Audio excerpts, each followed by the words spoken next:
మానేసి యుద్ధానికి వెళ్ళిపోయాడు. వెళ్ళిపోయి ఆ సుగ్రీవుడితో యుద్ధం చేస్తుంటే ఒక్క గుద్దు గుద్దాడు, మళ్ళీ సుగ్రీవుడు కింద పడిపోయాడు, లేచాడు, చెట్లు తెచ్చాడు. ఈసారి సుగ్రీవుడికి పౌరుషం ఉంది. అందుకని చెట్లు పెరికి వాలిని తుక్కు తుక్కు కింద కొట్టాడు. కొట్టినా ఆయనకో శక్తి ఉంది, ఆయన ఏం తక్కువవాడు కాడు. ఆయన మెడలో ఇంద్రుడిచ్చినటువంటి మాల ఉంది. అందుచేత రాను రాను పౌరుష పరాక్రమాలు వాలివి పెరిగిపోయాయి, సుగ్రీవుడివి తగ్గిపోయాయి. మెల్లిమెల్లిగా సుగ్రీవుడు నీరసించిపోయాడు. నీరసించిపోయి ఇంక నేను యుద్ధం చెయ్యలేను అని అనుకున్నాడు. అనుకుని హీయమానమధోపస్యాత్ సుగ్రీవం వనరీశ్వరం వీక్షమాణం దిశశ్చైవ రాఘవస్స ముహుర్ముహు. ఇప్పుడేం చేస్తున్నాడు? సంపూర్ణ శరణాగతి చేసేసాడు. ముహుర్ముహు మళ్ళీ మళ్ళీ మళ్ళీ మళ్ళీ రాముడి కోసమే చూస్తున్నట్ట. ఇంతకుముందు పారిపోయాడు రాముడు కనపడకపోతే. ఇప్పుడు ఒక నమ్మకం, కొట్టి తీరుతాడు రాముడు. నా మెడలో ఈ గజపుష్పమాల ఉంది, నాకు సంపూర్ణ శరణాగతి ఫలితాన్నిస్తుంది అని పెద్దల వలన విని ఉన్నాను. బుద్ధి అలన వైక్లభ్యం లేకుండా నువ్వు సంపూర్ణ శరణాగతి చెయ్యగలిగితే ఈశ్వరానుగ్రహాన్ని పొంది తీరుతావు. అందుకని మెడయందు ధరించాడు. ధరించి ఆ గజపుష్పమాల ఉంది కాబట్టి రాముడు వస్తాడని మళ్ళీ మళ్ళీ మళ్ళీ మళ్ళీ దిక్కుల వంక చూస్తున్నాడు. వెంటనే కనిపెట్టేట రాముడు. ఇక్కడే మీరు రామాయణాన్ని చాలా పరిశీలనా దృష్టితో వినాలి. ఈ చూసి అనుకున్నట్ట రాముడు, ఖచ్చితంగా సుగ్రీవుడి బలం తగ్గిపోయింది. ఇద్దరు యుద్ధం చేస్తున్నప్పుడు ఏమో ఏ కారణం చేతనైనా సుగ్రీవుడు గెలవచ్చు, తనెందుకు ఇలా వెళ్ళగానే బాణం వేసేయడం? వెయ్యడు రాముడు, మర్యాదా పురుషోత్తముడు. కొట్టుకొని చూశాడు, తనవాడి బలం తగ్గిపోయింది, తన కోసమే చూస్తున్నాడు ఇప్పుడు. అందుకని బాణం తీశాడు. తీసి తతో ధనుషి సంధాయ శరమాశీవశోపమం పూరయామాస తచ్చాపం కాలచక్రమివాంతకః తస్య జాతలఘోషేణ తస్రాహ పత్రరథేశ్వరాః ప్రదుద్రువుర్మృగాశ్చైవ యుగాంతయిన మోహితాః ముక్తస్తు వజ్రనిర్ఘోష ప్రదీప్తాశ నిససన్నిభః రాఘవేణ మహాబాణో వాలి వక్షసి పతితః. ఆ బాణాన్ని తీసి వింటినారికి సంధిద్దామని వింటినారికి తొడిగించి వింటినారిని వెనక్కి లాగేటప్పటికీ ఆ వింటినారిలోంచి వచ్చినటువంటి ధ్వని చేత మృగములన్నీ 10 దిక్కులు పట్టి పారిపోయాయి. కొన్ని వేల పక్షులు గుండెల బద్దలై కింద పడిపోయాయి. మిగిలిన పక్షులు ఆకాశంలోకి ఎగిరిపోయాయి. ఇక్కడే మీరొక్క విషయాన్ని గమనించాలి. ఇంత పిడుగులాంటి ధ్వని వస్తే వాలి చూడకుండా ఉంటాడా? ఎట్నుంచి వచ్చిందో ధ్వని చూశాడు వాలి. కానీ రామ బాణానికి ఉన్న వేగం ఎటువంటిది? ముందు మహర్షి చెప్పేశారు. ముహూర్త కాలంలో 7 సాలవృక్షాలని కొట్టి పర్వత శిఖరాన్ని కొట్టి పాతాళానికి వెళ్ళి మళ్లీ పైకొచ్చి అక్షయ బాణ తూనీరంలోకి వెళ్ళిపోతుంది ఆ బాణం. అందుకని శబ్దం వంక ఇలా చూసేటప్పటికీ శబ్దం కన్నా ముందు మెరుపులా బాణం వచ్చేస్తుంది. ఇక్కడ మీరు ఒకటి ఆలోచించండి, మరి మృగములు పారిపోయి పక్షులు ఎగిరిపోయేటంత ధ్వని వస్తే ఎంతో దూరంలో లేడు కదండి వాలి సుగ్రీవులు. మరి వాలికి సుగ్రీవుడికి కూడా ఇది వినపడాలి. సుగ్రీవుడికి వినపడితే ఆయన ఆశ్చర్యపోడు. ఎందుకు ఆశ్చర్యపోడు? ఓ రాముడు బాణాన్ని సంధిస్తున్నాడు అనమాట అనుకుంటాడు. ఆయన ఎలాగో చూస్తున్నాడు, ముహుర్ముహు మళ్ళీ మళ్ళీ చూస్తున్నాడు, బాణం వచ్చేస్తోందా ఇట్నుంచి అన్నా అని. ఇప్పుడు చూడవలసిన వాడు ఎవరు? ఇప్పుడు ఈ ధ్వనిని బట్టి ఎవరో వింటినారిని సంధించారు కాబట్టి ఎవరో బాణప్రయోగం చేస్తారేమో అని చూడవలసినటువంటి వాడు వాలి.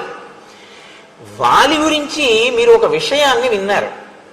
ఆయన వేగం ఆ కాలంలో ఎవరికీ లేదు. ఒక్క గరుత్మంతుడికి, మనసుకి, వాయుదేవుడికి, వాలికి, నలుగురికి అంతటి వేగం అయింది. అంత వేగంగా పెడతాడు ఆయన. ఇంత వేగం కలిగినటువంటి వాలి బలము క్షీణించి లేడు, బలము పెరిగి ఉన్నాడు యుద్ధంలో. కాబట్టి ఇప్పుడు ఆయన వింటినారి టంకారము ఎట్నుంచి వినపడిందో అటువైపుకి ఒక్క క్షణంలో వెళ్ళిపోగలడు. ఇంకా క్షణం అన్న మాట కూడా ఎక్కువ ఆయనకి. అంత తక్కువ దూరాన్ని ఆయన ఎగిరి వెళ్ళి పట్టుకోవడానికి ఆయనకి ఎంతోసేపు పట్టదు. అసలు ఇంకా విడిచిపెడుతున్న బాణాన్ని కూడా పట్టేసుకోగలడు విడిపోయి వేగంతో. అంత వేగం ఉన్నవాడు వాలి. కానీ తతస్తేన మహాతేజ వీర్యయుక్త కపీశ్వర వేగేనాభిహతో వాలి నిపపాత మహీతలే ముక్తస్తు వజ్ర నిర్ఘోష ప్రదీప్తాశని సన్నిభ రాఘవేణ మహాబాణో వాలి వక్షసి పాతిత.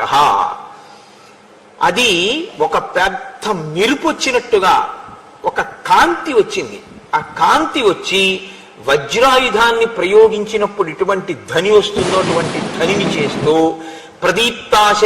ప్రదీప్తాశని సన్నిభ, ఒక జాజ్వల్యమైనటువంటి కాంతితో రాఘవేణ మహాబాణో, రాఘవుడు విడిచిపెట్టినటువంటి బాణం వాలి వక్షసి పాతిత, వాలి యొక్క వక్షస్థలం మీద వచ్చి పడిపోయింది, గుచ్చుకుపోయింది. అంటే ఇప్పుడు మీరు ఒక విషయాన్ని జాగ్రత్తగా గమనించాలి. వాలి వేగం కన్నా వేగంగా రాముడు బాణం వేశాడు. వెనక నుంచి వేశాడా, ముందు నుంచి వేశాడా? వెనక నుంచి వేస్తే వీపులో గుచ్చుకుంటుంది, ముందు నుంచి వేస్తే గుండెల్లో గుచ్చుకుంటుంది. అది ఎక్కడ గుచ్చుకుందని చెప్పారు మహర్షి. వేగేనాభిహతో వాలి నిపపాత మహీతలే, ఆ వచ్చినటువంటి బాణం వాలి వక్షసి పాతిత, వక్షస్థలంలో గుచ్చుకుంది. వక్షస్థలంలో గుచ్చుకుంది అంటే రాముడు బాణప్రయోగం చేసే వేళటికి వాలికి వెనకకి లేడు, వాలికి ముందుకే ఉన్నాడు. కానీ ధ్వని మృగములకు వినపడింది, పక్షులకు వినపడింది, పారిపోయే కూడా. వజ్రము యొక్క శబ్దం వచ్చింది, వజ్రాయుధం యొక్క శబ్దం. కానీ ఇలా చూసి ఎగిరి వెళ్ళి పట్టుకోవడం అనేటటువంటిది వాలికి ఎంత తేలిక అని మనం చెప్పగలమో, అంతకన్నా వేగంగా ఆ మరుక్షణం అన్న మాట చాలా తక్కువ.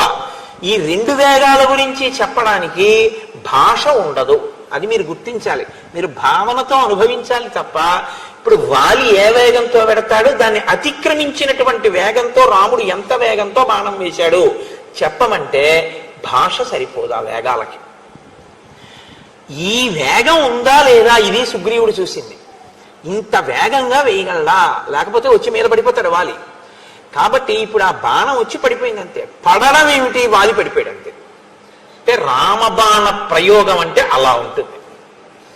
కాబట్టి ఇప్పుడు ఆయన వెంటనే కింద పడిపోయాడు. ఒక మహాపర్వతం కింద పడిపోతే ఎలా ఉంటుందో అలా పడిపోయాడు. రామబాణం తగిలిన తర్వాత ఇంకా పైకి లేవడం అనేటటువంటి ప్రసక్తి ఉండదు. కాబట్టి ఆ వక్షస్థలంలోంచి నెత్తురు కాలవల కింద ప్రవహిస్తుంది. ఇప్పుడు రామలక్ష్మణులే ఆయన దగ్గరికి వెళ్ళారు, కింద పడిపోయినటువంటి వాలి దగ్గరికి వెళ్ళారు. సుగ్రీవుడు అక్కడే ఉన్నాడు కదండి, ఎలాగో యుద్ధం చేస్తాను. కాబట్టి భూమౌ నిపతితస్యాసి తస్య దేహం మహాత్మనః నశ్రీర్జహాతి న ప్రాణ న తేజో న పరాక్రమ శక్రదత్తా వరామాల కాంచనీ వజ్రభూషిత దదార హరిముఖ్యస్య ప్రాణాం స్తేజ శ్రియంచసా. వాలి గుండెల్లో రామబాణం గుచ్చుకున్నప్పటికీ వాలి పరాక్రమం ఇంత తగ్గలేదు, వాలి తేజస్సు ఇంత తగ్గలేదు, వాలి యొక్క కాంతి ఇంత తగ్గలేదు, అలాగే ఉన్నాడు. రామ బాణం తగిలేక అలా ఉండడమే. ఎందుకున్నాడు అంటే శక్రదత్త వరామాల కాంచనీ వజ్రభూషిత, ఇంద్రుడి చేత ఇవ్వబడినటువంటి హారం ఆయన మెడలో ఉన్నంత వరకు ఆయన పరాక్రమాన్ని, ఆయన తేజస్సుని ఆ మాల తీసుకుని రక్షిస్తుంటుంది ఆయన్ని. కాబట్టి ఇప్పుడు వాలి ప్రాణం పోవడం మాత్రం ఉండదు. ఆ హారం ఎంతసేపు మెడలో ఉంటుందో అది కాపాడుతుంటుంది. కానీ ఇప్పుడు వాలి ఉండి మరణించిన వాడే. ఎందుకో తెలుసా అండి, బాణంతో లేవలేడు, బాణం తీస్తే బతకడు. కాబట్టి ఇప్పుడు అలా కొట్టారు. రామచంద్రమూర్తి యొక్క బాణం అంటే మహానుభావుడిది అలా ఉంటుంది. అందుకే రాముణ్ణి నమ్ముకున్న వాడికి భయం అన్నది ఉండదు.